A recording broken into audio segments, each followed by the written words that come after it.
Good morning, good afternoon, and good evening, and welcome to a walk on the geek side. Today we're going to delve into, things about Tolkien lore in different aspects of it. But we're going to start out with a little bit of a rant. I am here with the lovable Sage. Hello, Internet. And Skep, who's going to be joining us after he gets his dogs to shush. So I'm going to go ahead and tweet out that this is live to see if we can get more people in here. Yeah, so we've been, the past couple of weeks, obviously, because of the holidays, have been hectic and the schedules have been wonky. Some of us haven't been feeling very well, but all three of us are here today to talk and, contribute and basically just, tell you guys about what we love about Tolkien, which is our first love. And if you guys have noticed, yes, I am wearing a shirt that says Sauron, make Mordor great again. Well, he worked hard on it. You gotta give him that at least. Yeah, he did. He did. So it says we have one person watching, but I'm sure more will join in later. So the first thing we're going to discuss is on Twitter, somebody had a couple of screen caps, the first of which is this. And if you guys don't remember who he is, he's the guy that got fired from Marvel. He used to be a writer for the Star Wars comic book, if I remember correctly. Definitely. And the reason he got fired was because, well, he was cussing at a bunch of people that could have been potential customers. And as we all know, for PR, that's a big no-no. And now he is having problems with what is canon, from what I can only say is all the people like me that love Star Wars that are complaining that canon has completely been obliterated in that universe because of the last three fails of movies. So he says, and I quote from this screen cap back in July, "The problem with canon is that it demands viewing story as a series of rigorously tested data points. It demands we view story pieces as historically true, which is weird because A, it's fiction, and B, even real-ass history is full of wild, ragged contradictions and retcons." Oh, and it's this last part that gave Sedge a migraine before we went live. I still haven't put my glasses on because I'm pinching, the bridge of my nose. As a historian, and which I am, which I actually have paperwork proving that I am, like I said in our pre-start discussion. I'm sorry, there's a lot of beeping sounds suddenly. I can, to a certain degree, be with him regarding canon. Under certain circumstances, I can be with him regarding canon. I can see how, when writing, for instance, for something like Doctor Who or Star Wars, to a certain degree, it can be very limiting if you have to fit in with a 40-year, often fairly contradictory and very stringent and tight canon. I can see how there's a lot of stories begging to be told who cannot be told or has to be told in a certain way because it needs to fit in with what some other idiot wrote while being an idiot 25 years ago. I can see where he's coming from, even if I am a canon fanatic myself, but the second part of the damn thing, no. Real-world history is not full of wild, ragged contradictions and retcons. That comment is so mind-blowingly, I would like to say stupid, but invalid, that I don't even know where to start with it.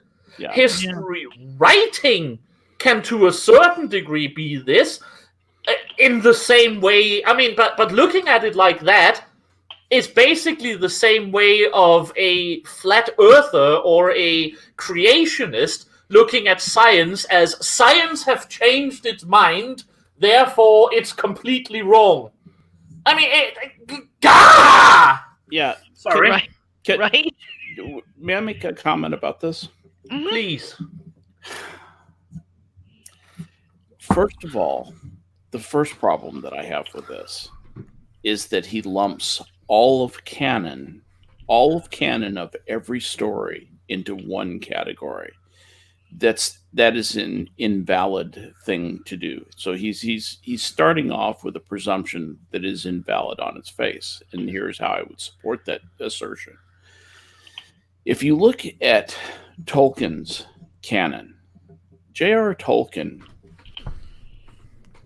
brewed up an entire world, an entire universe, really, of canon, supported it as though it were a parallel history, a parallel existence, with understandable relationships between the characters and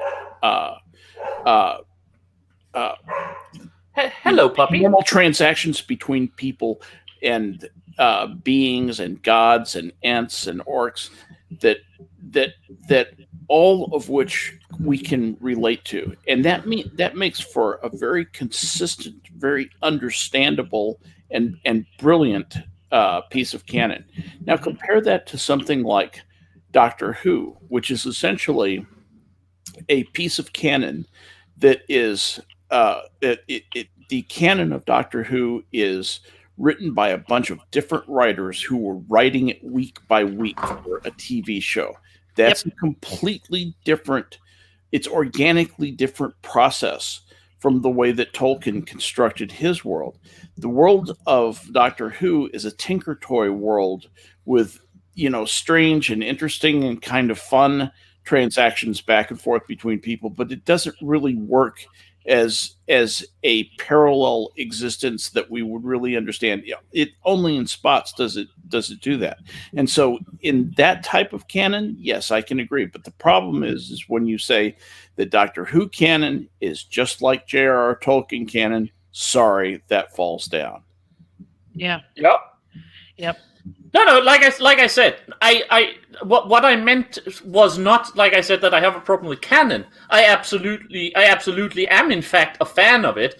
If nothing else, because I enjoy structure and consistency in my lore. Yep. What I'm saying is, I understand where, as a writer, he's coming from, and I can sympathize with it. I am simply saying that it's also, if you want to write for a well-constructed, created, and long, a world with longevity, or secondary creation with any kind of longevity, that's just what you have to live with, buddy.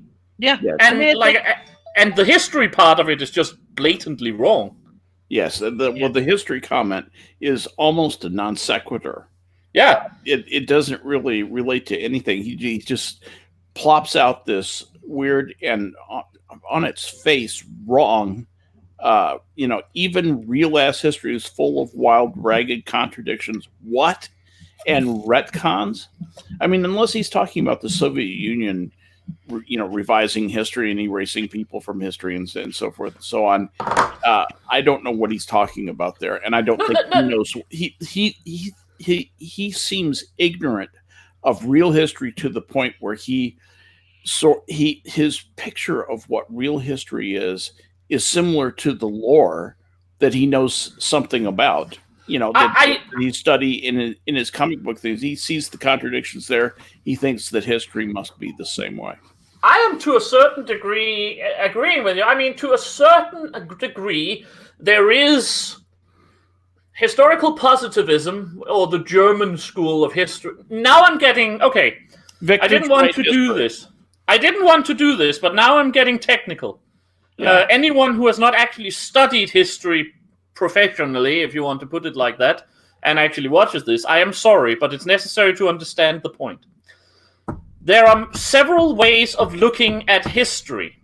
The current dominant, or at least the current dominant up to when I was educated 15 years ago, was the 19th century German positivistic one, i.e., history is what we can prove. That is not to say that anything we cannot prove is part of history, but history within the professional scheme is what we can prove. How do we prove it? Because it's written down. Yeah. It doesn't mean that it's written down, that what's written down is true necessarily. Not even 19th century Germans believed that just because people write something down doesn't mean they are not biased or lying or inventing or have all the facts, etc., etc. But history, very specifically, is basically what we know from historical written down source records, modified later, of course, by, shall we call it, archaeological basis, which they didn't have the same sort of connection back when this was invented. That has been the dominant system of history for 150 or so years. There has been some movement to intersectionalize history in the last couple of years, but it has, for the most part, been defeated because any history worth its salt can realize that basically that has more to do with interposing yourself upon the studied subject rather than having it come to you. Right. Which is what we want from history. And it seems to me that based upon that, I don't understand what it is he's saying, unless he is basically saying that because historians learn as we get new sources, history is being retconned. No, our knowledge of history is being retconned, but it doesn't. Yeah, I think, with respect, I think it's easy to read too much into this. I think he made a stupid, intellectually lazy comment that is indefensible. He might even rethink that if he thought deeply about it. He may have been high when he tweeted that. No, I actually think he's quite serious, because I understand what his point is now. Now that I've been thinking about it a little bit, I understand what his point is.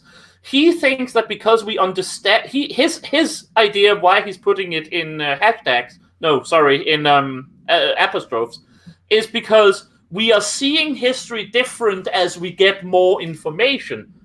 But the point is, Chuck, it doesn't change the history. It changes our understanding of it. Changing of canon in a story changes the secondary world history itself. Exactly. Not our understanding of. The Battle of Kadesh happened in 1200 and something BC between the Hittite and the Egyptians. Originally, we considered it a massive giant, one of the very first massive giant, humongous, gigantic, stand-up, charging at each other battles between, the heights of Bronze Age culture, while today it seems more like a giant ambush. But the battle happened, even if we understand it differently. If you change canon within the secondary world, you change the secondary world rather than your understanding of it. Yes. That's why it's fucking pointless. I also see that the tweet is about a year old, which at least makes me think that hopefully he has thought it over in the meantime. A year and a half, even. We can hope. We can hope. I mean, it's in the case of, there's established canon, and we can all agree that Tolkien came out before role-playing games, which is something else he asserts in this particular thread, that your book shouldn't read like a role-playing game. And that I agree with, by the way. Okay. What's not to agree there? Right. Yeah. So, because one of his tweets is, and this is referring to the book, it said, tried to read Lord of the Rings a bunch and couldn't get through it. World building is not plot. Your book shouldn't read like an RPG manual, but should also make me wish someone made your book into an RPG. The chosen one is a tired, narcissistic trope. But there is no chosen one in Lord of the Rings. I was just going to say, who's the chosen one? There is no chosen one. Even Aragorn isn't the chosen one. He just happens to be the son of his father. Sauron sort of is, if you want to look at it that way. Yeah, like I said, the only real chosen one there is, actually the only real chosen one there is in all of Tolkien is Tuor. That's actually very interesting. And that one, and even that one is tricky because he fails spectacularly. I was going to say, how'd that work out for him? Yeah, I mean, Arendelle to a certain degree can be argued based on the prophecy of Mandos. I was just about to say, what about Arendelle? Yeah, but that could have been. But again, that's not because he's Arendelle. That could have been bloody anyone. It was just because we had finally gotten to the point where the prophecy could be fulfilled. Anyone could have done that if they had a Silmaril to pass through the Enchanted Island. Perfect. But that is Silmarillion, and we don't want to get ahead of ourselves with Maddie. I need to go take. I didn't get a chance before we started because we got invested. I need to go take a short bio break. Okay, no problem. We can talk amongst ourselves. Yeah. Yep. I mean, one of the main things that we have seen, I haven't watched it beyond the pilot of people trying to change establishing canon, even though they've said they weren't going to follow it, was Star Trek: The Venereal Disease. I mean, Discovery. God, no, you got it right the first time. What a misery that is. First of all, as far as I'm concerned, that is not canon. No, sorry, fight me. That is not canon. That you can't do that to my Star Trek. No.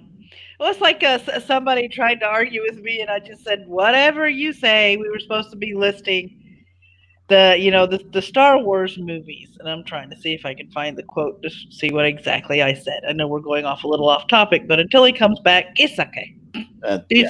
These streams aren't, supposed to be professional. It's supposed we're to be here having fun. Yeah, three geeks yakking, basically. So let me see. I think I'm getting close enough to it. You don't exactly know how much you tweet until you go back to find one. So I checked the other day just for fun. I haven't done it for a while because I've been on Twitter for some years now. I went back and checked the other day. I started on Twitter about 3.5 years ago, and I have 87,000 tweets. Yeah. This is like, holy fucking shit, dude. Yeah, right? How did that happen?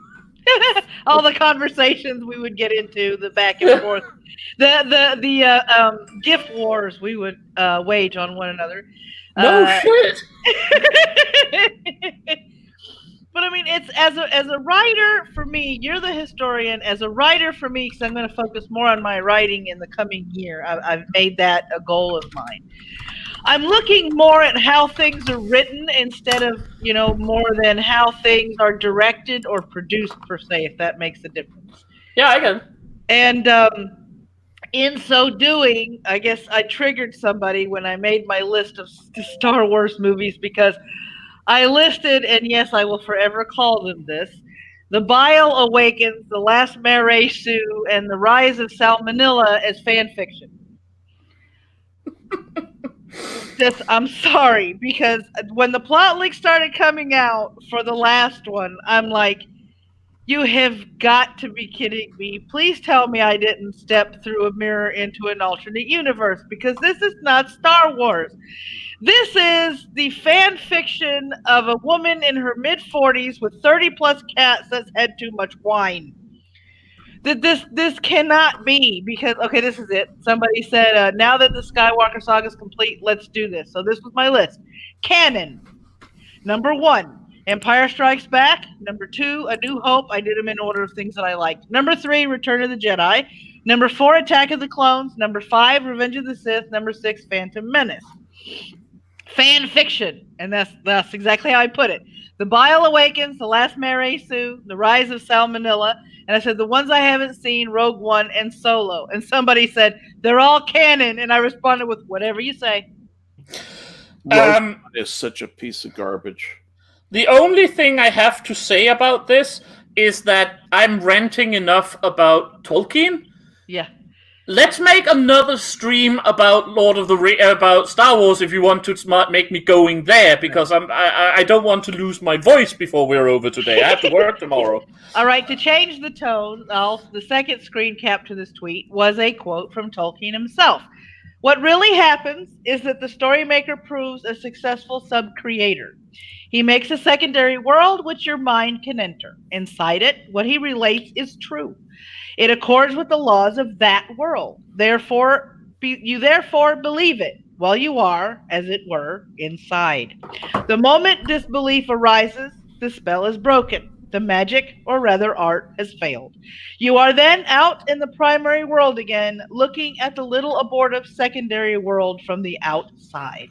So correct. Absolutely, the master speak. Absolutely. It's the best description of it I've ever seen. Mm-hmm. Yeah, That's simple. The great thing about Tolkien is that when he, essentially when an author creates magic, when something supernatural happens in his world, he makes an ask, he makes a request of the viewer to suspend your disbelief and just go with me here, okay? And as long as the requests are modest and believable and in context with the story, makes sense to the viewer or the reader, we normally grant those requests. When they're outlandish or go clank with the plot or the story or what we know about the characters, that's when the bubble pops. That's when we're suddenly thrust back out and we say, this is just silly. That's that this is silly world he's trying to create. I don't believe any of it. It doesn't reinforce the things I know about human beings or about the way beings would interact or what I would expect in that world. It's out of phase with itself, and the magic goes away. Tolkien was fabulous at staying not only so far within that, but he created a world that for me, I'm going to tell you right now, you're going to think I'm insane, but Middle Earth and the things that happen there are as real to me as anything I studied in my years of taking Russian history and Western civilization. Took the full sequence at Northwestern. I took years of history because I'm fascinated by history. I'm not like Sage where I'm trained in it, but I have had a lot of college work in it. I've written a number of long papers about various phenomena. The things that happen in Middle Earth are just as real to me as the things that happen in the Habsburg Empire. It lives in me like an organic thing. I agree. Yeah. I agree. Tolkien also, in one of his letters, actually, the interesting thing is he also had other contents about it. Did you know that there was a priest? Tolkien was an out-and-out Catholic, very devoted Catholic. This is very devout. There was a priest who actually scolded him for creating Iluvatar, the high god, if you will. He called it blasphemy. It was blasphemy because it was assuming the position of the creator that was due only to God. In which case, I wish I had the letters with me. I lent out my book with the letters the other day. But Tolkien's defense of a writer's duty to create a fully secondary world, including up to God as it exists, is textbook on this kind of thing. Yeah. Yep. And this leads me into my little mini rant here. It's easy for me because we're gonna go from the Hobbit to the Silmarillion. You see how I'm doing this kind of sneakily. The moment for me in the Hobbit where it totally broke the immersion because I had read the novel was Legolas. Because as soon as my brain went, he's not in this one, that was it. I was done. If he's not in the book, if he has nothing to do with what's going on, don't put him in the freaking movie. Seriously. Everybody's like, oh, but I don't care if you love Legolas. I don't care. He wasn't in The Hobbit. He doesn't need to be in the movie. If you want to put him in the movie, then the Battle of the Five Armies, have him have a cameo appearance there. But as far as any romance is concerned between him and Elf Chick and a dwarf, that didn't happen in the book. Don't put the shit in there just to put the shit in there. I don't want it in there. That's not a part of the book. Yeah, it's like putting Donald Duck in there. Yeah. Honestly, I mean, I would have loved to see that. Yeah, Donald Duck would be awesome. You know, I know.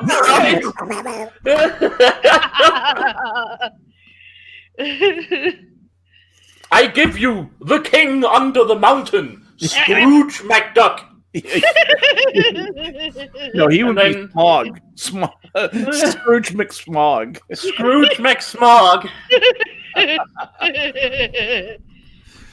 God, I would love to see that, actually.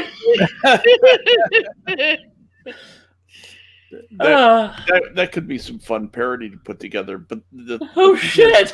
The movie had no business taking that liberty. That was, to me, an obscenity. I remember we walked out of that. I told you probably the last time. That was the last movie that I saw with my son-in-law before he died of cancer. Yeah.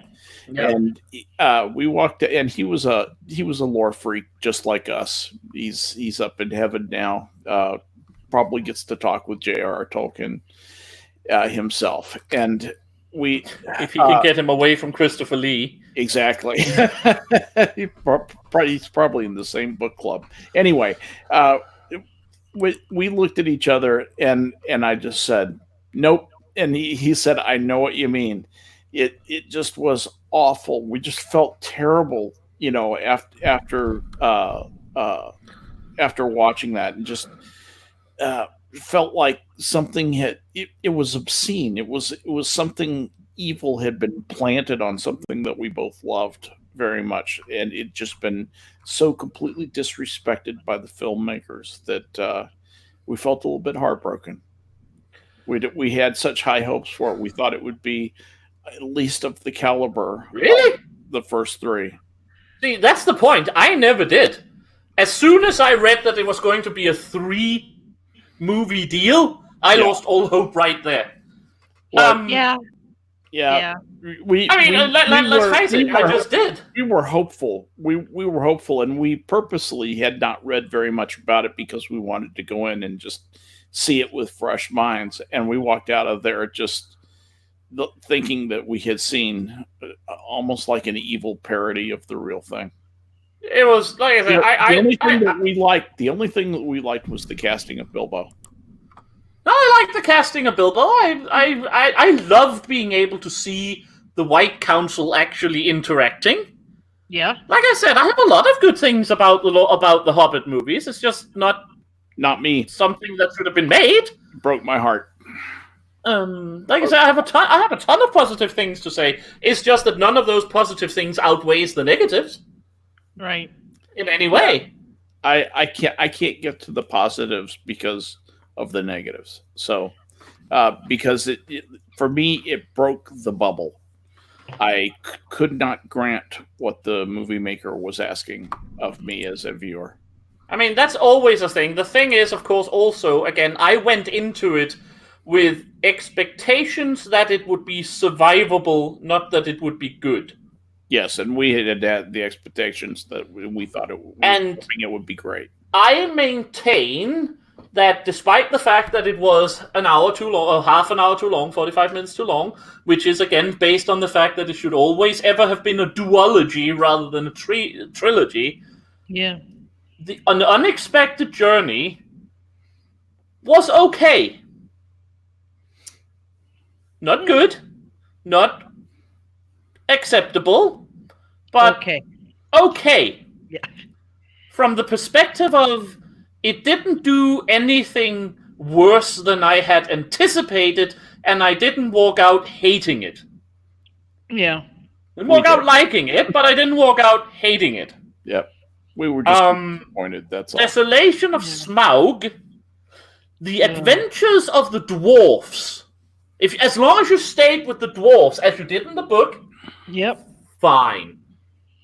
Perfect. Oh, perfect is a strong word. Fine. Elves falling in love with dwarves. Okay. Perfect. Okay. I can live with it.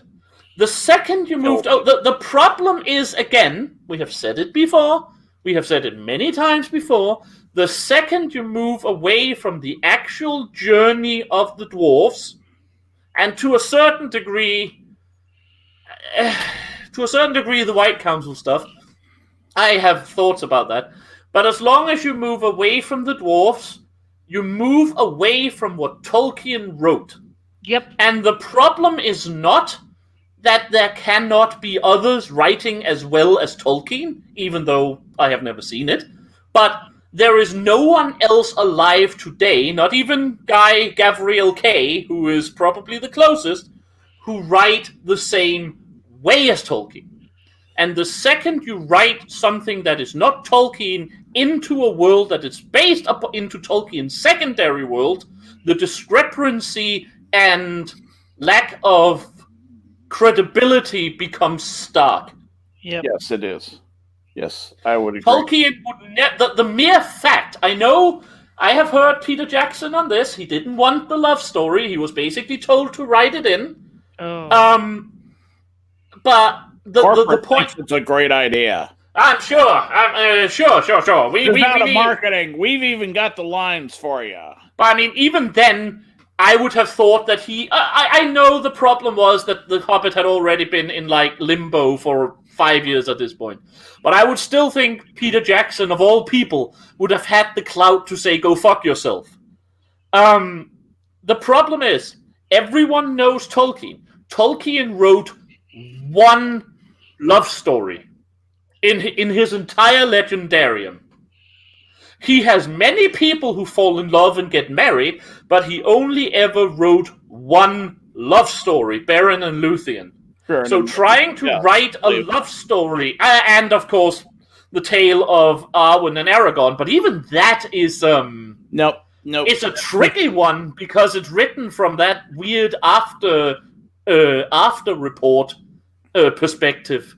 That's not a real-time romance. No, in my opinion. No. So trying to write a love story is incredibly, and even Beren and Luthien isn't really a love story. I mean, it's an adventure story. No, there's an adventure story with a love story in it. Yeah, there's an adventure story of two people in love in it, is what I would rather like to say. Exactly. But it's still a beautiful story. Oh, it's amazing. When we get to that part of the Silmarillion, I know Maddie is going to love that one, by the way. Yeah, but I think we all will. No, I mean, she hasn't read the story, so I mean, if nothing else, she will love the story. We will definitely love the episode.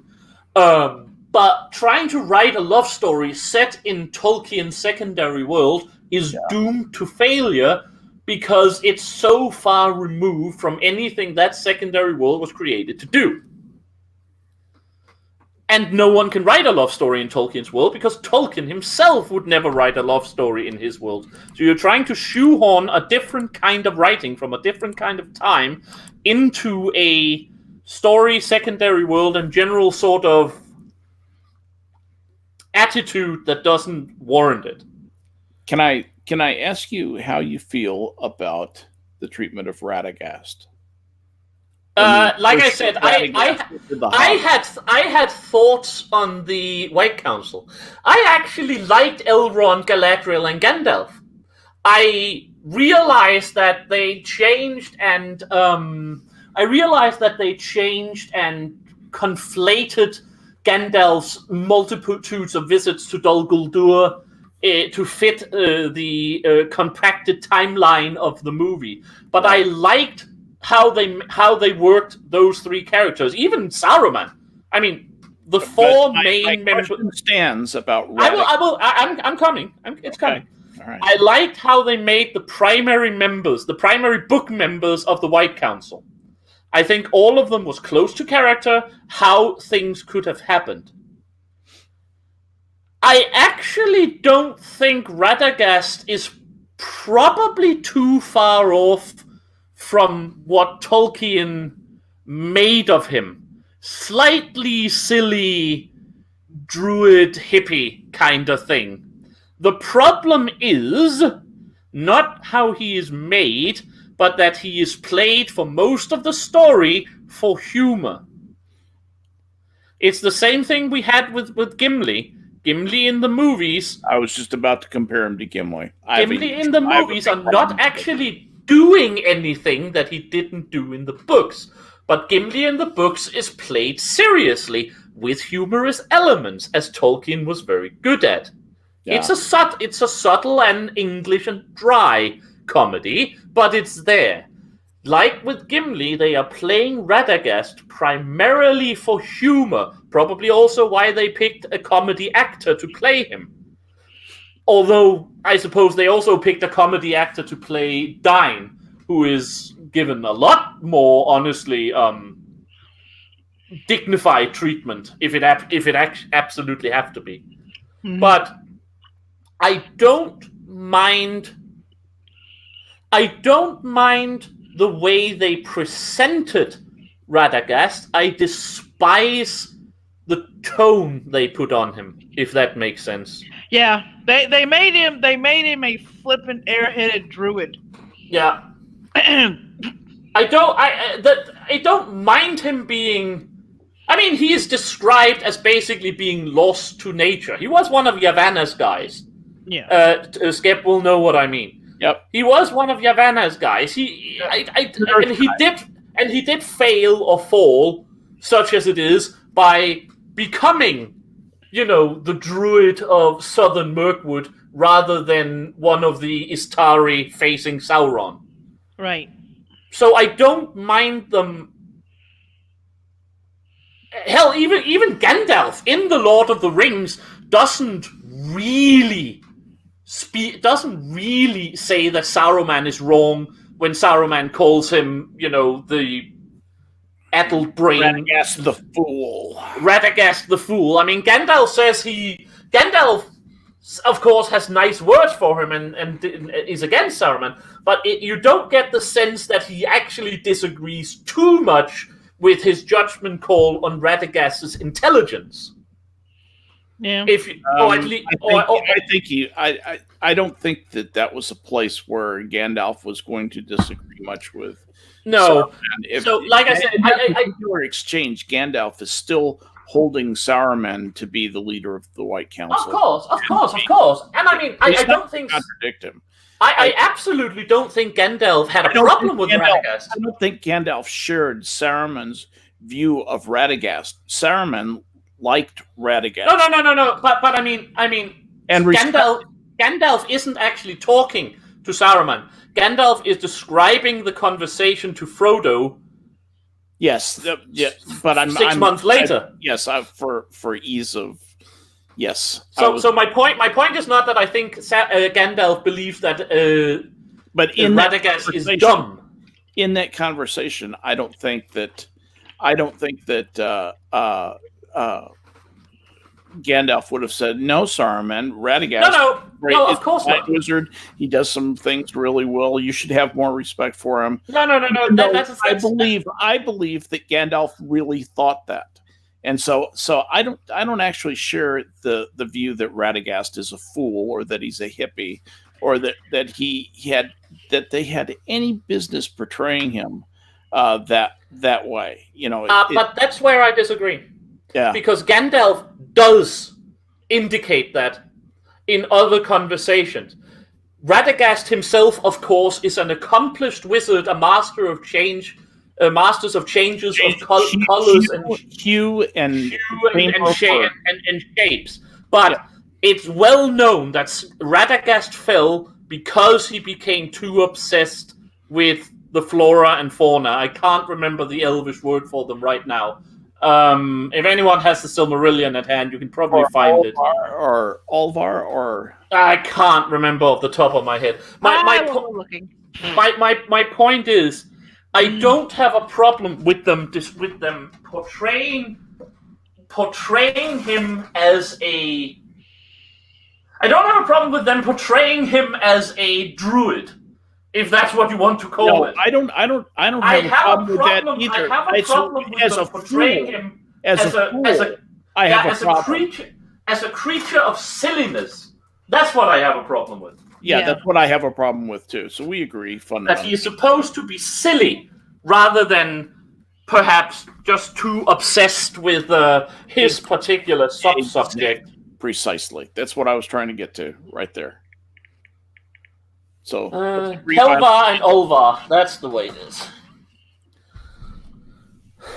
Radagast. But again, I actually like seeing I actually liked seeing one of my ideas for today. I liked seeing, the White Council drive Sauron out. Some vision of that. It didn't fit my vision. In my vision, they never actually have a confrontation because Sauron is too intelligent to have a physical confrontation with the 5 primary members of the White Council. He probably just said, "Okay, bye," and went back to Mordor. Kind of. That's in my head. Yeah, I'm trying to find it. So, but again, I don't have a problem with that whole subplot, except how silly they are playing Radagast. yeah. It's not his character, it's the tone. Let me just read this one little bit right here. Second named of the Ishtari is Radagast the Brown, who lived in Rosgobel in the Vales of Anduin. Radagast played a part in the White Council, which was formed to stand against Sauron, but it seemed his greatest concern was with the Kelvar and Alvar of Middle-earth, in other words, the plants and the trees of Middle-earth. And flora and fauna. It's basically the elven words for flora and fauna. Exactly. Well, Alvar is trees and horns and stuff like that. Anyway, Middle-earth, and little is told of him in the chronicles of that time. He was wiser than any man in all things concerning herbs and beasts. It is said that he spoke many tongues of birds. Even the Bjornings and the woodmen of Mirkwood and the mighty Ent guardians of the forest of Fangorn spoke with reverence of the wisdom of Radagast the Brown, for in forest lore he had no equal. Agreed. And like I said, that to me was not portrayed in The Hobbit. No. Like I said, it's because they're playing him as it's really weird because they do already have their Gimli. That's Bombur. Even in the actual book, he is the comic relief, such as it is. Absolutely is. But they are trying again, British way. They are trying to give Radagast both the position of comic relief while making him competent in the same way they did it with Gimli, and they are failing, in my opinion. Yeah. Just because it doesn't. We agree that they also. We have discussed this many times before. I felt they did Gimli a great disservice, but I do believe you can still see Gimli as a coherent whole in the movies. I don't think in the Hobbit movies Radagast is a coherent whole. No, they as a character. They portray him as like I said before, an airheaded, flippant person. That the only thing that it wasn't believable, was it?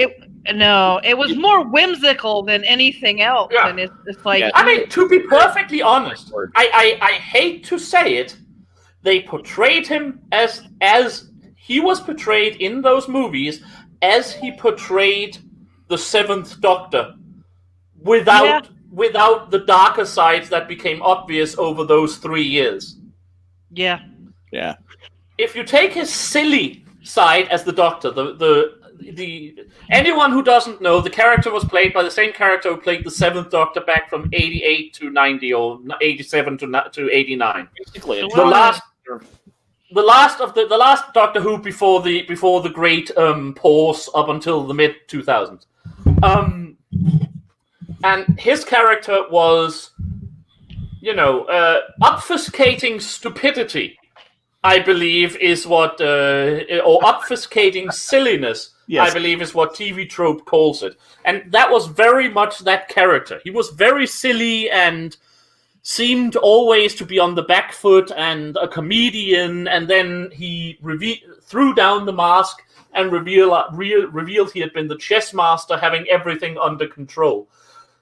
They kind of played Radagast with the same kind of silliness without giving him the moment of having everything under control. Right. Yeah. Exactly. And I just don't understand why they did that. Just unforgivable. It was just crap. Anyway. It's not unforgivable. It's just dumb. No, unforgivable. That's not unforgivable. Radagast is not a big enough character to be unforgivable. Death penalty. first Fair enough. penalty.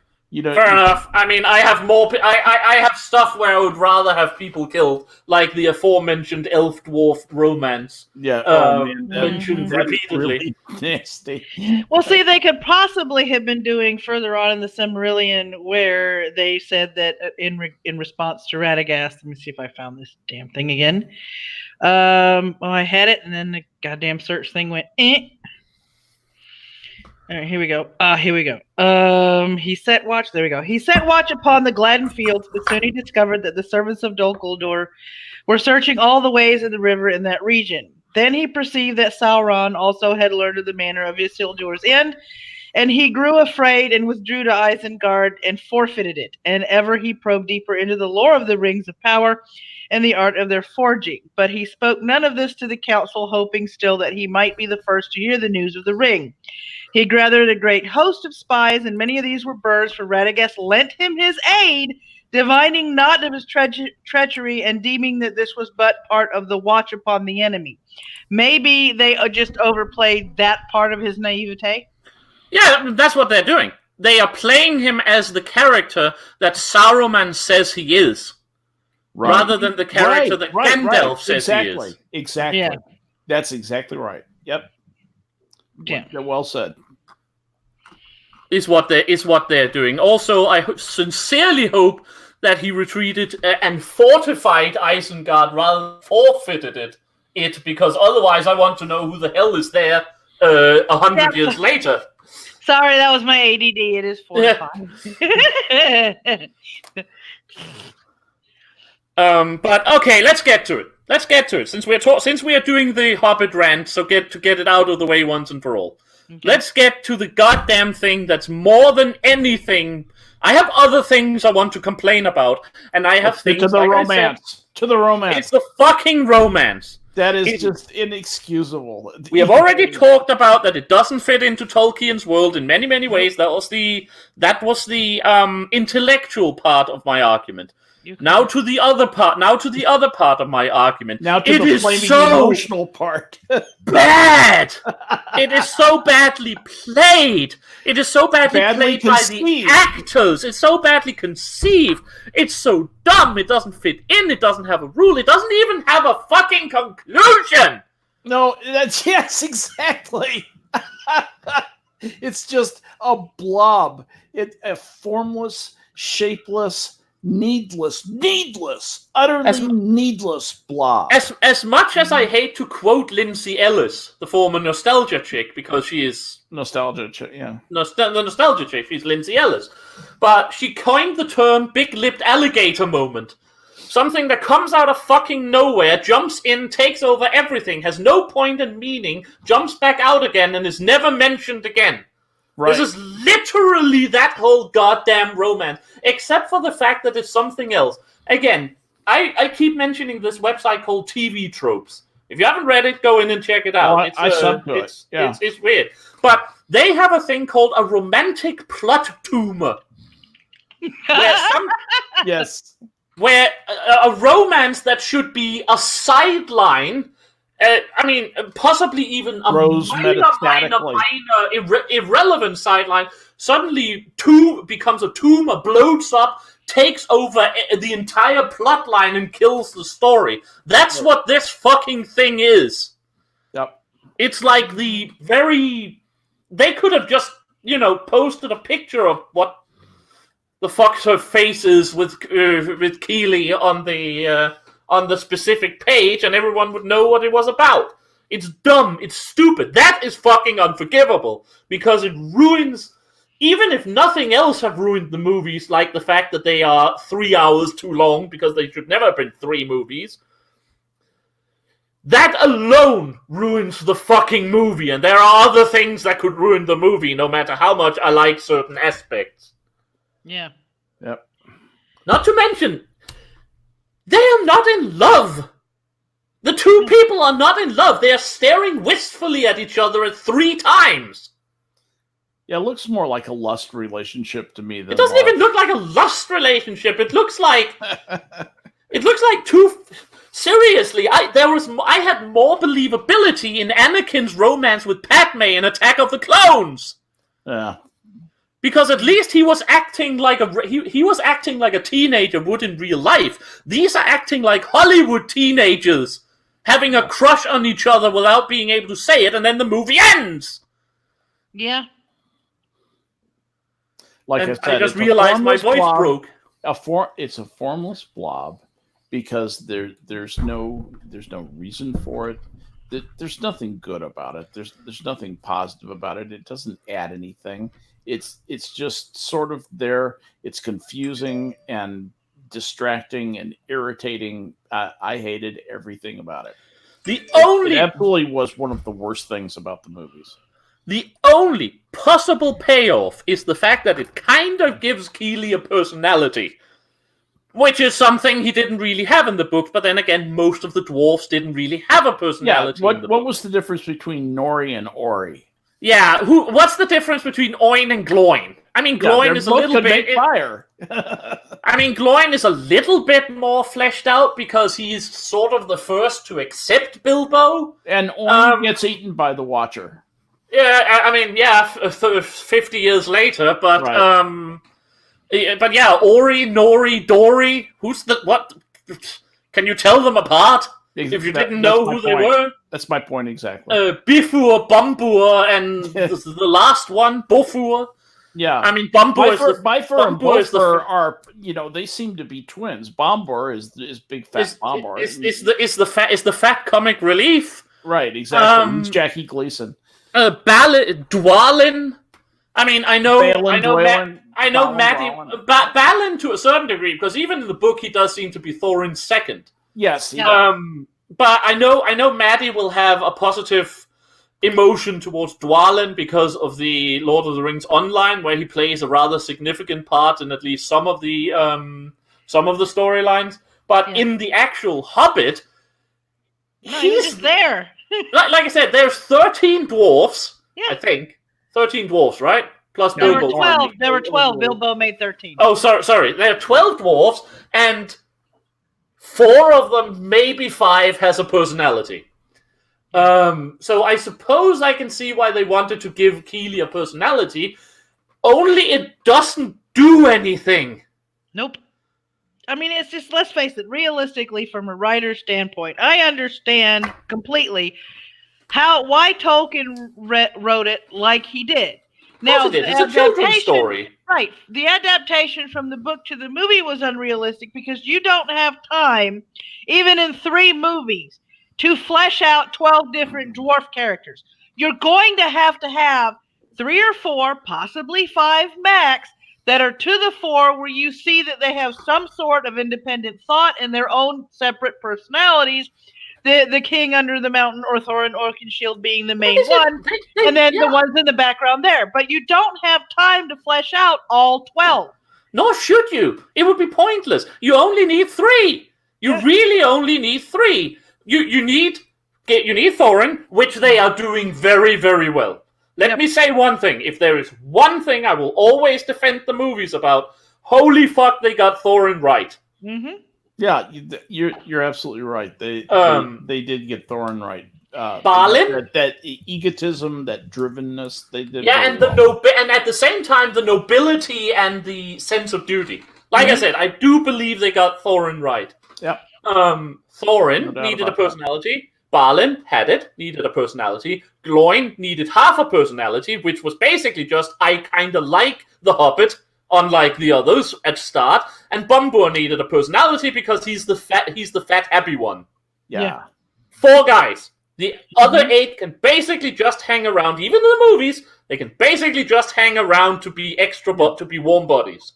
Yeah, because I like in the movie, I like the screenwriting insofar as the arc in between Bilbo and Thorin, where, Bilbo finally gained Thorin's trust, because up until that point, Thorin was like, I don't know why the hell we need him here. Why the fuck is he here? No, the Bilbo Thorin, like, I will keep saying that to the end of the days. If there is nothing else good in that movie, there's a couple of other things, but if there's nothing else good in that movie, Bilbo Thorin and their internal relationship is straight out of the book and perfectly made. Mm-hmm. Martin Freeman as Bilbo is, except of course that he also should have been like Frodo. He should also have been a little stouter with middle age, but the casting is I actually perfect. can kind of forgive that, but just, no, so can I. I don't care. Played him so well. Yeah, it was perfect, spot on. But I mean, exactly. On the other hand, Bilbo was written to be the quintessential rural Englishman. Right. Yes. The absolute paradigm of rural Englishmen. And Martin Freeman. I mean, can you mention me one actor out there who is more... Sorry. Hey, puppy. Mention me one person out there who is more perfectly designed to play like the absolute, perfectly quintessential Englishman. Oh, yeah. I mean, yeah. The casting, I didn't have any problems with the casting. Even though I thought it was rather funny that, they casted Cumberbatch as small and I think they did that not because the acting pool for UK actors is small, but because those two had already proven that they could work well together. Oh yeah. Also, Cumberbatch's voice is like perfect for Smaug. Yes, it was. It was. Yes. Oh yeah. No. I mean, there are several casting decisions. The Elf King. I mean, I like the casting of Thranduil. Yeah, me too. I don't like what they did with the character, but the casting was spot on. Yeah. It was, absolutely. That auteur, that... Hell, even fucking Stephen Fry as the mayor of Lake Town. Yeah. I mean, I thought that giving him the extra villain role that he got in the movies was silly. Again, that was an expansion of the story that was irrelevant, needless, and damaging, but had to be done because the movies ballooned into 3. But if you absolutely have to play that character, Stephen Fry does it very well. Yes, he does. But the second thing that the love story was supposed to, which I got away from, the second thing the love story was supposed to do is to explain why Legolas is suddenly at the Council of Elrond 60 years later, and it's because he is, what's the word I'm looking for? He's fallen out with his father. Yeah. Because of this whole shit. But in the books, no, Thranduil sends him there. There is no point of even having that. No, he's not there. He's not there just for fun. He's there literally because Thranduil sends him with news that Gollum has escaped. They didn't even know a council was to be had, by the way. Unlike in the movie, where it seems... I don't know if you can say that in the movie. It seems like in the movie... In the original Lord of the Rings movies, that these amounts of people are gathering for the Council of Elrond. In the book, it's more like, we're here anyway, and now the ring is here. We should probably have a chat. Yeah. Yeah, it was more of a coincidental kind of thing. Like, okay, now that we have this thing here, we have to discuss the elephant in the room and how to get rid of it. Legolas came down from Thranduil's, and by chance, some dwarfs are here as well to say hi to Bilbo. And Boromir has just... Of course, we know there is no coincidences. We know that Eru, or even... Gandalf or Eru or Manwë is working on making sure that these people are where they need to be. Mm-hmm. But theoretically, the whole Council of Elrond basically just comes to a head because people at random happen to be in Rivendell at the same time Frodo arrives. Yeah. Like I said, Legolas is not at Rivendell because he's had a falling out with Thranduil. Yeah. Legolas is in Rivendell because Thranduil have sent him down there to tell him that they lost Gollum. Specifically. That's per the book. Yeah, per the book. Yeah. So you were... I'm just saying the other part that the love story is apparently supposed to do is to describe the falling out between Legolas and Thranduil and explain why he's while he's out and about 60 years later when the first movie is supposed to take place. And that's just my point. Even that is completely pointless because in the book he is being sent down there. He doesn't he doesn't live there. Again, it's the romantic plot tumor of the name of that she-elf whose name eludes me with great happiness, and Keeley is If there's anything that deserves execution by catapult, it's that piece of cinematic abortion. Fuckwad writes in the chat, the dwarves were there to report that a servant of Sauron had approached with the offer of a ring in exchange for help finding Bilbo. Right. Yeah, that they are, in fact. That's my point. There's no point in... Yeah, it doesn't matter. It's still just to... They all had mechanizations and reasons for being in Rivendell, but none of them had to do with... Because they didn't even realize the ring was the ring until Gandalf showed up to basically tell them, okay, this is confirmed. Let's face facts.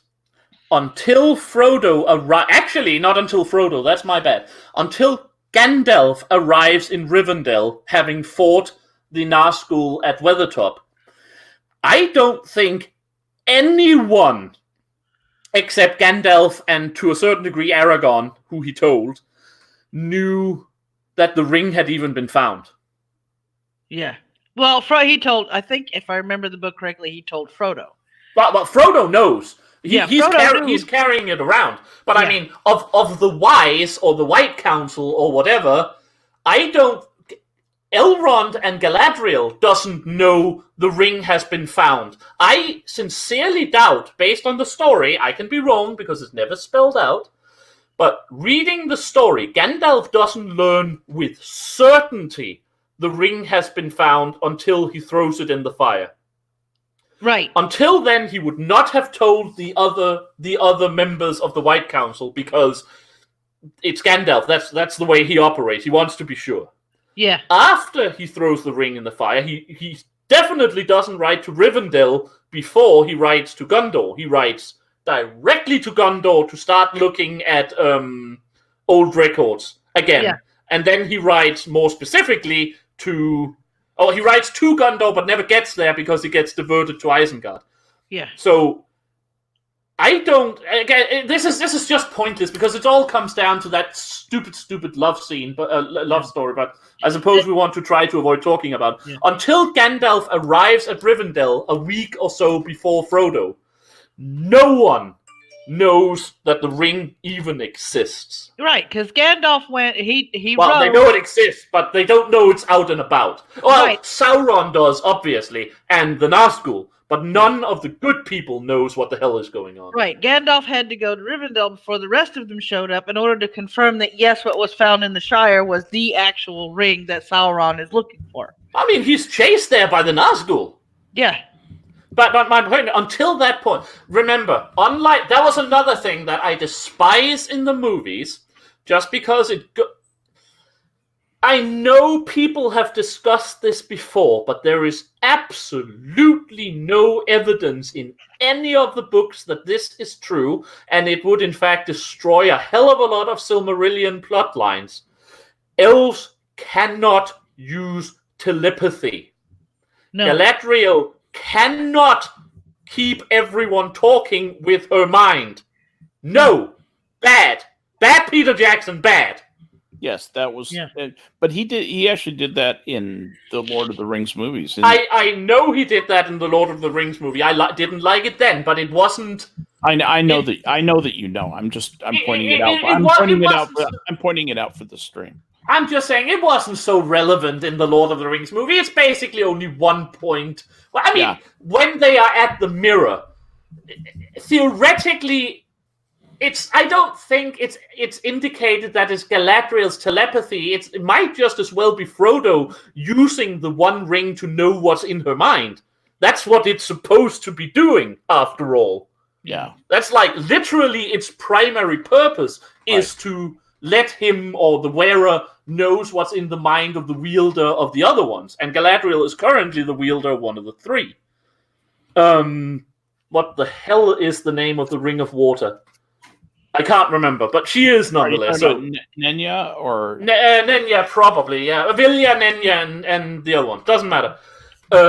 My best guess is that in the movie it has more to do with the fact that Frodo has the One Ring, which is allowing him to do precisely what it was designed to do, namely see the mind. Gandalf in the book even comments on it, saying something about how Frodo's vision has pierced her heart greater than practically anyone else has. I don't think Frodo is that important. I think it's because he's carrying around a little thing on his body that's sort of designed specifically by Sauron for that purpose. Yeah. But like I said, it's just Gandalf would have no way of informing the others that the ring had been found until he reached Rivendell. Vilya, Nenya, and Narya. Narya, that's the one. That's the one Gandalf that's what I can ride with. Yep. Yeah, here it that's is. the It one says, Gandalf runs a ride with. Yeah, here it is. Nenya is described as being made of mithril and set with a white stone of adamant. The ring was wielded by Galadriel of Lorien and was not normally visible. While Frodo Baggins could see it by virtue of being a ring bearer himself, Sam Gamgee told Galadriel he only saw a star through her fingers. Yeah, but that's just another. The point I wanted to get to is her telepathy, which is so prominent in the Hobbit movies, didn't exist. They just annoys me. There's no point to it. It doesn't exist. And again, it's moving away from Tolkien's. I hate to say it, but perfect world building. Yeah. It's just another. It's just another thing of the Hobbit movies that annoys the shit out of me. It was a sensationalism that didn't need to be there. Does anyone have a copy of The Hobbit with them right now? I can lean over and get one. Okay, I need to go take a quick pee break again. But in the meantime, I'm going to have to do that too. So I'm going to have to. Can we just? Let's do that first, and then we can get to this point that I wanted to make. I can't concentrate anymore. All right, we'll be right back. Sorry, Maddie, to leave you alone. Okay. We'll be right back. Be right back. Okay.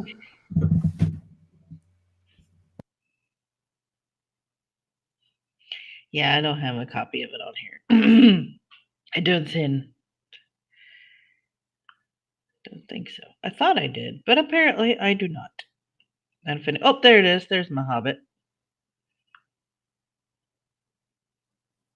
Okay. So how are you guys doing in chat? I will be, if you guys want to join me, hopping into my gaming Discord after the show, because I'm going to be playing some games and such and just kind of hanging out and goofing off afterwards. So if you guys want to join me in there, if you guys need the invite to that particular one, let me pop in there, because I'm going to be doing some edits and I'm going to be doing some other stuff. So yeah, let me see here. And let me come back over here. For those of you that don't have an invite. Yeah, they left me. I'm back. I'm back at least. I left you alone, but I'm back now. I have returned. One woman alone against the horde. Oh, sorry. I have returned. I shall never leave you alone again. Awesome. Okay. I found my e-copy of The Hobbit. What did you want me to look up? I want you to look up, but I actually want. I hate to say it, but I want Skep to do this because he has a better voice for what I want what I want to do. Oh, fine. But I want you to look up. If you can find it for me, just so we have a page number or a similar page number. It's during the Battle of the Five Armies. Okay. It's the moment where Thorin and his people break the barricaded gates, and storms into battle. Okay, let's see here.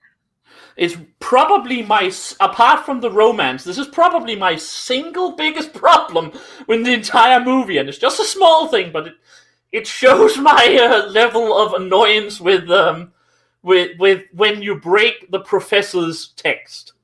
Right. And it's not because you're bad at reading, it's just that Skep has a good voice for being declamatory. And I feel this one deserves a bit of declamatory, well, you'll see what I mean. Okay.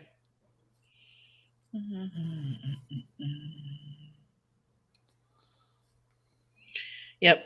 I mean, it's just they overplayed some things and underplayed others. Now, I like how they did how the dwarves fight on the battlefield, because that kind of absolutely, absolutely. that was good. I liked how they did that.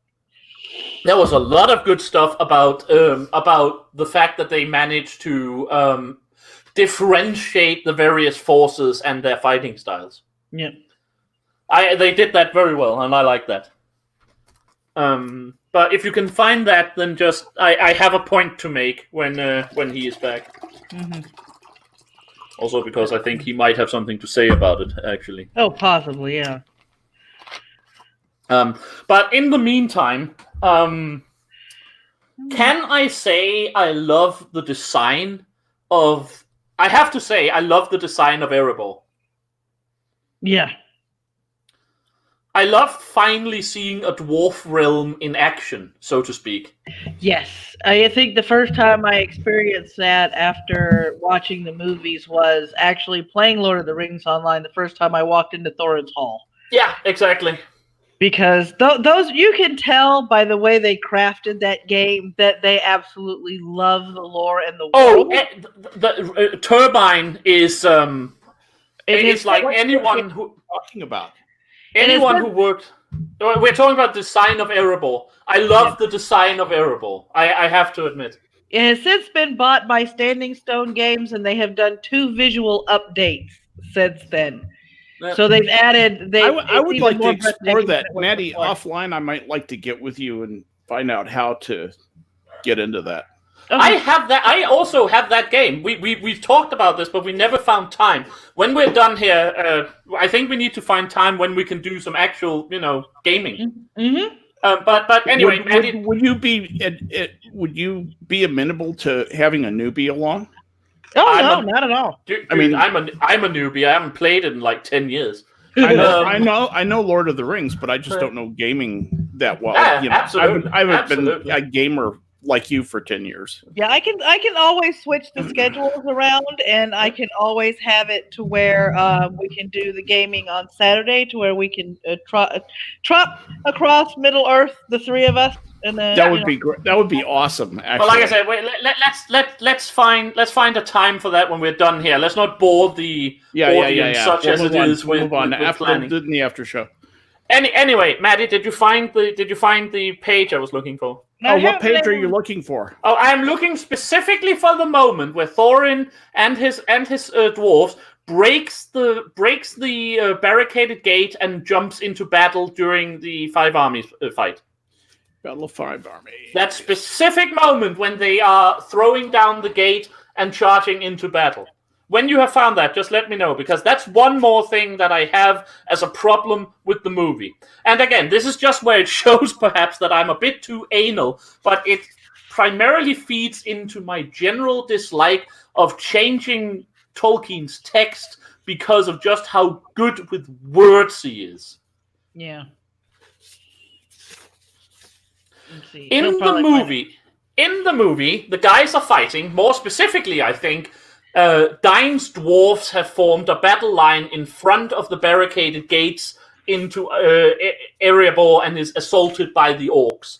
Thorin and his party then jumps out, runs up over the dwarven shields as some sort of slide, and jumps into battle. And it looks very, very nice. But the thing is, I was looking forward to that moment because there is probably no moment in The Hobbit that is as emotionally stirring. It's basically The Hobbit's version of Aragorn sailing up the Anduin and raising the king's flag at the Battle of Pelennor. Yeah. And the way Tolkien is describing it when the human, elven, and dwarven forces are being forced back. They are basically at this point kind of losing the battle, or at least in a bad position in the battle.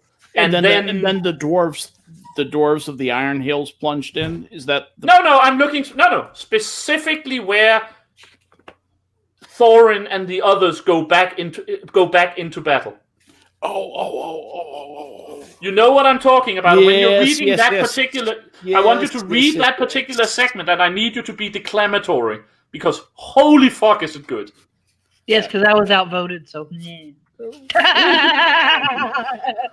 I said, I like your insight. I just think Skep has a good voice for declamatory work. I know, I'm just picking. I'm picking. Yeah.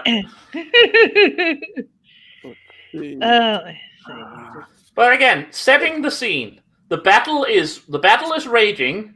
Yep. The battle is raging. Elfmen and dwarves are forming a loose alliance, not because they like each other, but just because they are fighting orcs, and fuck you, we are fighting the orcs, and wargs and bats. They are basically orcs, wolves, and bats against elves, men, and humans. But the bats, of course, isn't important to get their own army. Hence the battle of the 5 armies. Yeah. But the forces of good, if you will, the second to last alliance, has formed defensive positions on the downslopes of the mountain, but are being slowly forced back, and it looks like the orcs are basically going to take the whole thing. I can't remember if Bilbo at this point haven't actually already been knocked unconscious. A wonderful little trope used by Tolkien to take his hero out of the battle, because then he wouldn't have to describe all the battle. And Bilbo is early in the battle, and Bilbo is certainly not a fighter. He puts on the ring, turns invisible, and gets a stone.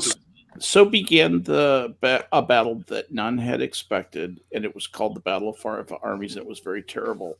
Upon one side were the goblins, the wild wolves. Upon the other side were elves, men, and dwarves. This is how it fell out. As I go down to... It's towards the end. Basically, just be... I know exactly what you're talking about. I can't... On the southern spur, blah, blah, blah, the elves were set on the eastern spur, were men and dwarves. Blah, blah, blah. It was a terrible battle, but because it's like it starts like in the middle of a paragraph. That's the thing. It does, but it's much later. It's just before the end. Find the end and work back from there, basically.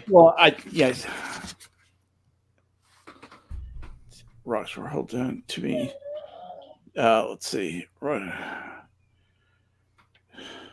Rocks were hurled down from on high by the goblins above, but they held on, leapt to the fall's foot, and rushed forward to battle. Wolf and Rider fell or fled before them. Thorin wielded his axe with mighty strokes, and nothing seemed to harm him. Before that. Huh? Obviously, just before that, so to speak, is where it starts. When they break the gate, there was a great shout, and from the gate came a trumpet call. They had forgotten Thorin. Part of the wall, moved by levers, fell outward with a crash into the pool. Out leapt the king under the mountain, and his companions followed him. Hood and cloak were gone. They were in shining armor, and red light leapt from their eyes. In the gloom, the great dwarf gleamed like gold in a dying fire. Rocks were hurled down from on high by the goblins above, but they held on, leapt down to the fall's foot, and rushed forward to battle. Wolf and Rider fell or fled before them. Thorin wielded his axe with mighty strokes, and nothing seemed to harm him. To me, elves and men, to me, oh my kinsfolk, he cried, and his voice shook like a horn in the valley. Down, heedless of order, rushed all the dwarves of Dane to his help. Down to many of them of the lake men, for Bard could not restrain them, and out upon either side came many of the spearmen of the elves. Once again, the goblins were stricken in the valley, and they were piled in heaps till Dale was dark and hideous with their corpses.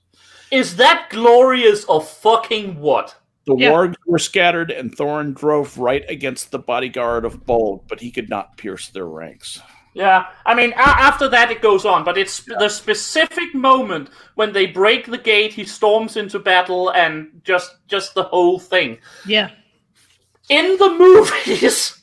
This is the other side apart. This is a small thing, but like I said, it has to do with it has to do with emotions and the removal of Tolkien's text. Apart from the love story, I despise nothing as much as that, because they do make it a moment, but they make it a fucking Jedi moment. Yes. Yeah. Thorin and his people do break down the wall and storm into battle, but the other dwarves are right in front of them, and they form this ramp with their shields, and Thorin jumps over them, and he doesn't say anything. They just do it, and like I said, it looks like they're fucking Jedis making force jumps into the orcs, and it's just it was unneeded supernaturalness. Yeah, and it missed the emotional impact of this. Exactly. Yeah, because it's a wonderful time when Thorin comes in and describes the light from their eyes as being like red. I said, the king under the mountain. This is not king under the mountain. This is not just Thorin. This is the king under the mountain. For all the book, this has been Thorin. Thorin has been, to a certain degree, I mean, he's taken serious. Thorin is obviously a hero, the hero, but to a certain degree, Gandalf even constantly makes snide reference to it. He is the wannabe king. He is not actually king. He is the head of his people, yes, but he doesn't have his kingdom. He doesn't have anything. Smaug is there, and he's honestly not the figure of the king. He's Thorin. He's a king without a kingdom. Yeah. At this moment, he stops being Thorin and becomes king of Erebor, king under the mountain. Mm-hmm. And it's just, like I said, it's the moment in The Hobbit that Tolkien did it better, in my opinion, in the Lord of the Rings, like he did most things better in the Lord of the Rings. But it's the moment in the Lord of the Rings at the Battle of Pelennor where Aragorn sails the Black Fleet up the river and unfurls the banner of the king. Mm-hmm. Yep. Where Eomer then throws his sword and has a minor attack of poetry. I just finished reading the books again, the 3 books, and that was on top of having watched the director's cut of all 3 movies twice during the time that I was reading the books. It's Tolkien's tale is so much better. Because in the books, as opposed to the movie, there is, for lack of a better term, an ascension from a ranger to a king. And you feel it. From a kingdomless monarch to the actual king under the mountain. There is ascension there that you feel when you're reading the text. Yeah. And it's there, and it's not translated onto the big screen. There is emotional impact based on the story, based on the lore, based on canon. Yeah. It's what there is. That dirty word canon. Doesn't mean that... hang on. Someone is calling me. Give me a second.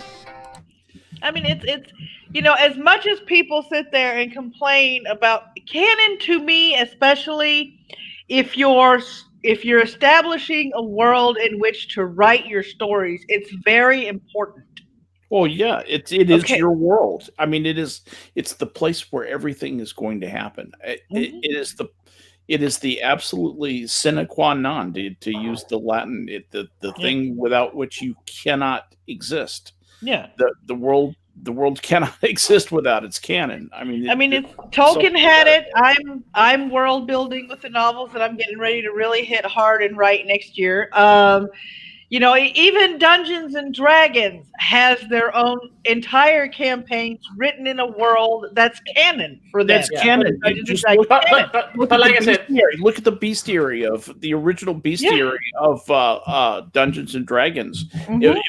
It was taken. It was adapted. They even tell you that it was adapted from Tolkien's world. That's where they started, with Tolkien's beasts, basically. But I am making that point specifically because we were talking. Canon is a bad word for it, because canon basically just means the official truth of the world.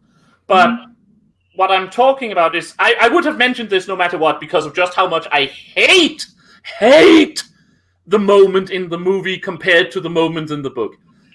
Tolkien is really good at making things emotional based upon the lore, based upon the secondary world creation. Jackson is supremely good at making things emotional based upon what is shown on screen. Now, this is not a bad attitude. This is not a bad thing to have as a movie creator. I'm not bad-mouthing him based on this. I'm just saying, I could have forgiven a lot of shit. That moment where Thorin breaks down the gate, to me, is actually the most important moment in the entire Hobbit. Yeah. Not the killing of Smaug, not the riddle battle with Gollum. The moment Thorin becomes the king and charges into battle. And this is where I have problems. This is the other of the two things I can never forgive this movie. That they blew their chance to make that moment epic. Because it's almost irrelevant. The whole tale pivots on exactly that point. I agree with you. I think it is the most significant pivot point. It is.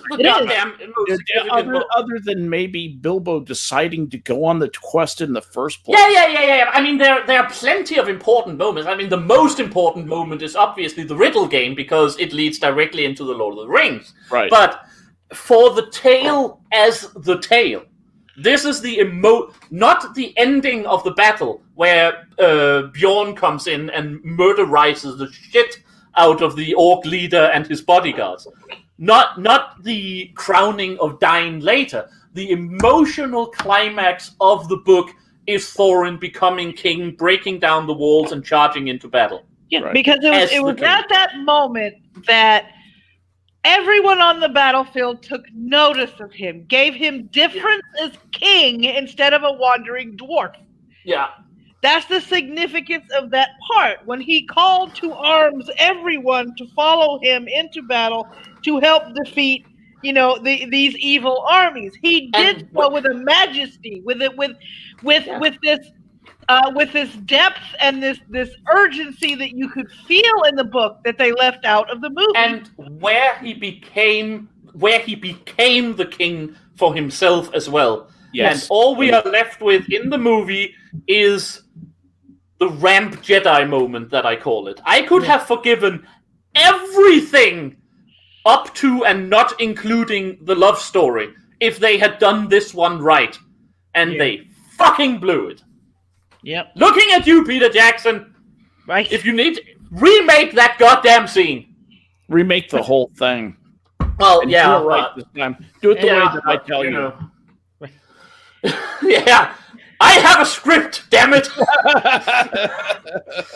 I mean, to me, I understand that there are some simple truths when you're doing an adaptation from a book to a movie. Number one, when it is a book as thick as The Hobbit, there are going to be some things that are left out. I get that. I completely understand that.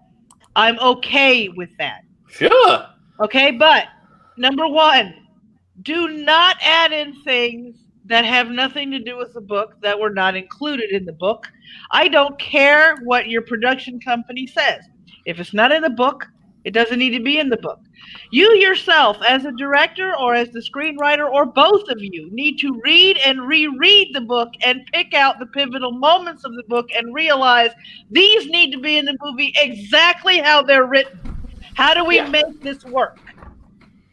And even if somebody from marketing comes up and says, we've got to have an interracial romance, okay, so we're going to... Interspecies romance, but you basically serve as a marker for an interracial romance. Then again, what was it really going on there, by the way? Was it in 2017 a movie got an Oscar for showing a woman fucking a fish? Yes. Yeah. Let's try and forget about 2017, can we? Yeah. The Oscars are a joke. Yeah, they're self-flatulation. I know, it's just that since we're talking interspecies romances. The thing is, and a romance between an elf and dwarf is about as likely as a woman having an affair with a fish. Especially then, because by then, for those of us that knew the lore and the history, we knew why there was animosity between the elves and the dwarves. And that couldn't possibly happen. Besides that didn't happen in the damn book, so it shouldn't be in the frickin' movie. It's also again, their favorite fucking target, it's diminishing Gimli's story. Yeah. Because exactly. Gimli was the one who brought elves and dwarves back together again because of his friendship with Legolas and because of his major schoolboy crush on Galadriel. Yep. And see, it's like I have, this is where I kind of, before he sold Lucasfilms, this is where I have to give Lucas props, because when the prequel trilogy was coming out, some of the newer directors approached him and asked him if he was going to redo 4, 5, and 6 and add in love scenes, and Lucas looked at him and said, they didn't have that crap when I first did the movies, and they're not going to have that crap now because it's not needed. To be fair, I have, like I said, I have my issues. I'm not going to talk Star Wars because we have to finish before long, and Star Wars would keep us up until after midnight, including you, despite being further from it. I have to give Lucas some one particular bit of credit. Yes, Disney was allowed to do with Star Wars what they did because Lucas basically decided to say fuck it and retire. But if someone came to me and said, sell me your company, you can write your own check, I would probably do it as well. Yeah, but it doesn't make me like it anymore. It doesn't mean I like it. I'm just saying the idea of blaming Lucas for selling out is like, dude, if someone came up to me with a big, giant novelty check saying $2.5 billion, I don't care what I had been creating. I would have said, fine. Yeah. Well, it's like with me, I see this because as a freelance, I would have sold my children for half that. Right, as a ghostwriter, and somebody's going to write her own novels. I have been approached by clients asking me to write romance. I don't do romance novels. My theory, my way of looking at and writing novels is this. And was it in Tolkien stuff? Yes, you can write a sci-fi or fantasy novel or a combination of the two, and have a solid plot line, and romance just kind of happens. But it's not a main point to the book. Because inevitably, friendships during the course of a story happen. They blossom. They mature. People that didn't like each other at the beginning of a journey will find out that their camaraderie is very strong at the end of the journey. Legolas and Gimli, for a prime example. Okay? Crushes happen. Gimli and Galadriel, because that was something that you couldn't overlook in the book. It happened. He was enamored with the woman. I mean, her beauty was unparalleled. According to the way she was written and the way she thought it was sweet. Yeah, it was sweet. Like I said, it's a schoolboy. That's another thing. That's a schoolboy crush. That's not being in love with someone. No, exactly. That's a really good point.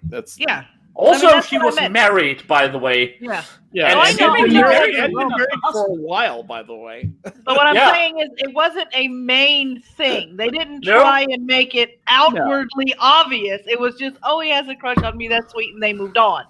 Yeah. It wasn't kind of. Well, kind of, but I mean, you know what I mean. They didn't. I know what you mean. They didn't overemphasize it. You're right. I just want to point out, we have mentioned this scene before. Since we're talking about, I'm sorry, I'll let you get back to your rant. But I just want to mention the scene where Gandalf is finally back with the company, with the three others, and he has all these messages to. He has these very depressing messages to Aragorn and Legolas, and then she has this to Gimli, oh hi, how y'all doing? And he basically gets up and dances, gives a little happy dance, and I just love that scene. It's just so wonderful. Yep. Okay, back to your rant. To your rant about romance. Romance. It's just, you don't, if it's not needed, and if it isn't the main. In other words, if you're not watching a romance movie, don't make that the obvious part of the movie that people are watching. No. Don't make it obvious, and if it's not supposed to be in there, don't put it in there. Were we expecting a friendship to even if you didn't read the books, you were expecting some sort of friendship to blossom between Gimli and Legolas because they're traveling together. This is an epic journey. This is something they have to partake. So did they like each other at the beginning? They tolerated each other at the beginning because they had to. But at the end, they wound up being friends. Yep. But was that the main crux of the entire trilogy? It was not even the remote crux of the entire trilogy. It was a side story. Right. Exactly. It was a B plot. It wasn't the main plot of the movie. plot. It was a D plot if it was anything, yeah. But like I said, I agree. Can we agree on two things, since we have to be about to end now, because as much as I hate to say it, I have other things to do tonight before bedtime. I love hanging out here, but I do have stuff I need that needs doing. Same. Can we agree upon the fact that the romantic plot tumor, the bloating of the movie into 3, and the immense changes, far more, by the way, than in the actual Lord of the Rings movies, the immense changes to Tolkien's written story is the problems we generally have with the Hobbit movies? I would say that sums it up pretty accurately. There's something about the tone of it, and I could go on about that, but like I said, the tone is all wrong. Super wrong. But again, it's kind away of from implied by what you just said. So I would agree. It's away from what Tolkien did, wanted, said, whatever. Yeah, so I would agree with you. Yeah. So basically, if you ever hear us mention The Hobbit, pray we're talking about the book, because good fucking Christ, do I loathe that piece of cinematic abortion. Amen to that, my brother. As much as I have moments in it that I like, but overall, I can like the casting of Martin Freeman and like the performance of Thorin, but they're mostly the thing is a piece of trash. She needs to be just forgotten about. There's a couple of good things. The troll scene, the original troll scene, is well done. I mean, it was in the book. It's silly because it's a silly children's story at that point. I don't like it because I thought the trolls should be more threatening and sinister. Yeah, but they're not in the book. They're really not. They kind of are, but you get the feeling that if you got caught by them, you really would die. And I just didn't get that from the cartoon. Yeah, I don't know. They turned into, but we can disagree. That's a minor disagreement. Like we generally agree about everything else. The cartoon was chopped up with a lot of shit left out. But anyway, that is my thoughts on The Hobbit. It is movies that if they had made it in 2 as originally planned, and Jackson had accepted his creative control, maintained creative control to tell the studios to go fuck themselves when they wanted to add things that doesn't need to be there, it could have been a good movie. Yeah. But he didn't, and so it's not. It's the Last Jedi of Lord of the Rings. Well said. That's perfect analogy. It is. It's the Last Jedi of the Lord of the Rings. Fuck. I mean, we can end on that insight, I think. Yeah. Give Rian Johnson credit. I didn't think anything was going... I like the prequels. Star Wars prequels. I've said it before. I will die on that hill. I'm guilty of that, too. I will die on that hill, except for the second half of of Clones. I didn't think anything would ever get me to put second half of Attack of the Clones at the bottom of my Star Wars thing, except, of course, the Christmas doesn't existing. Rian Johnson managed to make me change my mind, and I'm impressed about that. I think Rian Johnson made a lot of people change their minds. Yep. Because, oh my God, The Last Mary Sue was awful. Oh, jeez. Fucking hell, man. Yeah. But that's for another stream after we finish all of our Hobbit and Lord of the Rings stuff. Yay! And on that note, if you wish to find my friends, all of their information is in the description box below. Next Sunday, after I have done a week's worth of homework, aka I've delved a little deeper into reading the Silmarillion, we're actually going to get into that next week. Same bat time and same bat channel. So here I was with my friend Skep. Hi. And the ever lovable Sage. We'll see you guys. And we shall see you next time. And until then, guys, stay geeky. Bye. Bye, everybody.